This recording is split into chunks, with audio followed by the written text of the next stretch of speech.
This is Microsoft's Surface Book 2, its performance machine, and boy, is it ever. This is Microsoft's Surface Book 2, its answer to the Surface Book 1, which debuted a couple of years ago. Now, this is supposed to be Microsoft's performance notebook, but it was getting a little bit long in the tooth. It was time for an update, and so Microsoft delivered. So what the surprise was this time around, though, is there's actually two Surface Book 2s. There's this larger 15-inch model and a smaller 13-inch model. Now, this is actually the Surface Book 1, but it's essentially the same thing, so you can get an idea of just how the two compare against one another. What we tested, though, was this model, and that's what we're going to be focusing upon for today. Now, the 15-inch has something really special inside of it, a discrete graphics processor. Now, the original Surface Book did too, but this has performance of about 4 to 5 times the original Surface Book. And what makes this especially cool is that this has an NVIDIA GTX 1060 inside of it. And this thing really screams. So let's go ahead and talk a little bit about what makes this laptop so special. So first of all, it's not just a laptop, it's a convertible tablet. So you can go ahead and flip it back and forth. You can actually take it out using the detach method here. And you can actually put it back like this, if you like. Or you can flip it upside down. Now, with this, one of the key attributes for this, of course, is the fact that it is a tablet. But that actually is where we can sort of start out about one of its pluses and minuses. Now, this is the fact, again, this is a 15-inch tablet. And this display is absolutely enormous. In fact, it is 3240 by 2160. That's a 15-inch tablet. It's got 260 ppi. The problem, though, of course, is that when you're holding it, this is no Amazon Kindle. This is an enormous tablet, and it's sort of just, it's a bit awkward to go ahead and hold in your hand unless you're an NBA player, which I'm obviously not. So usually, I think we're going to be using it in desktop mode, and in fact, that's where it shines. So again, let's talk a little bit about what this has inside of it. So this happens to be the Mondo model, as it were. It costs $32.99. That's $3,299. That's a ton of money to be paying for a laptop. But again, I think it's worth it. Inside is a Core i7-8650U. That's an 8th gen core processor, the most modern of Intel's processors, and it runs from 1.9 to 4.2 gigahertz. This happens to have 16 gigs of RAM, DDR3 specifically, as well as a 1 terabyte SSD, an NVMe part. So this performance absolutely screams. Now, there's a couple of things that you should know about this as well. The ports on the side are a little bit different from the earlier book model. And the key isn't so much on this side, where it has 2 USB 3.0 ports. Not 3.1, but 3.0 ports, as well as a card reader. But on this side, where it has the Surface Connect, which is pretty standard. This is what the Surface uses for power and for I/O. But this is a USB-C port. So what you're essentially getting is a USB-A expansion port in a USB-C format. Now you can actually connect this to an external display, but just one. Again, Thunderbolt would allow you to go ahead and use multiple displays. But what I found is that really you're sort of limited here.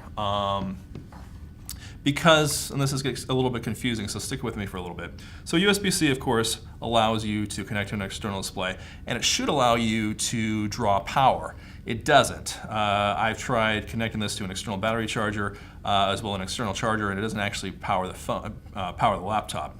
So you're getting all of your power through the Surface connector. That's fine normally. In fact, we have the Surface connector, the charger this time around is actually substantially larger than the older one. And it actually generates 180 watts of power as opposed to the older, smaller one. And that's fine for normal use. The problem is if you want to connect it to multiple displays, you have to use the Surface Dock.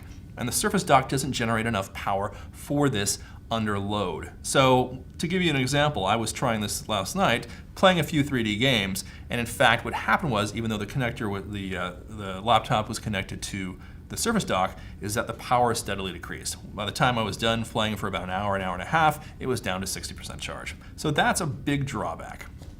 Now let's talk a little bit about some of the pluses here. Again, performance. If you're looking to use this for a general purpose productivity device, fine, you're taken care of. If you're looking at this to use this as an Adobe device for Photoshop, again, perfectly fine. To give you a little bit of an example, I've tried Crysis 2, it's an older game, but I could run this at 1080p extreme settings. Watch Dogs 2 I ran on high. Far Cry 3 ran perfectly fine, even on sort of the native settings here too. So again, you're seeing performance here. The other thing that's interesting about the performance though is that this machine is very quiet. Now the Surface Book, and as well as Surface Pro 4 and the Surface Pro, you are always accompanied by a fan hiss. There was always a shh as the fan kicked in. There is a fan in this, not in the tablet, but in the base. There's a small grill right here, and this grill serves as the fan port. And with this, there wasn't so much of a hiss as well as just a soft fan buzz. So when you're using this, even in a very quiet room, there's really hardly any disturbance at all. And I think that really makes this machine really stand out from the crowd. The other thing you'll notice is that some of these other devices that we have large grills on the bottom where if air gets sucked in.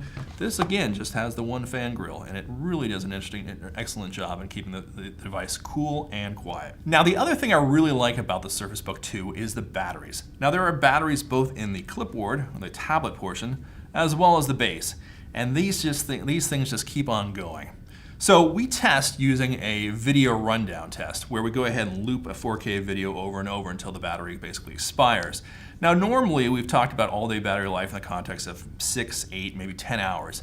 This, under our tests, went on for over 13 hours, which is simply amazing. That means you can go ahead and take this to a conference, get up in the morning, start working over breakfast, go through the whole day, and even go into the dinner time in the evening hours as well. And I think really this, for me, as somebody who goes to a lot of conferences, really makes it stand out. And really just puts it above the class in terms of everything, in terms of its competition as well. Now let's talk a little bit about a couple of other things as well. So we don't have the Microsoft next generation mouse to talk about, but we do have a new pen. Now the pen is, a pen. For me, you might not go ahead and get a whole lot out of this, but it is what they call a next generation pen. It has 4,096 levels of pressure, and if you can, the one thing that I've always liked about the Surface Books is, of course, you can go ahead and draw very nicely on here. Everything syncs up very well. You can erase using the pen as well. Again, I think this is one of certainly one of the things that I like about the Surface Book 2. It doesn't come with the pen though. It'll be a separate purchase. Essentially, that's it. If you are going to buy this machine, you're going to be paying a lot of money. Again, about $3,200. It is big and bulky. It does have some weaknesses as far as the ports are concerned, but the performance and the battery life are absolutely terrific. We're still running our final performance tests, and we haven't assigned this a star rating as yet. But I can say with confidence that if you buy the Surface Book 2, you're getting a hell of a machine.